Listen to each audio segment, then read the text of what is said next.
Guys, look at this fantastic new control panel that I built for this Eco Kavango.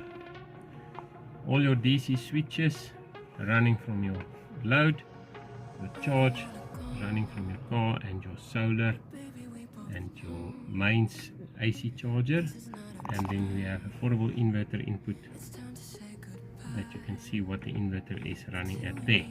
There's your AC DB, earth leakage, 230 volt plugs, your AC charger, and your electric geyser circuit breakers.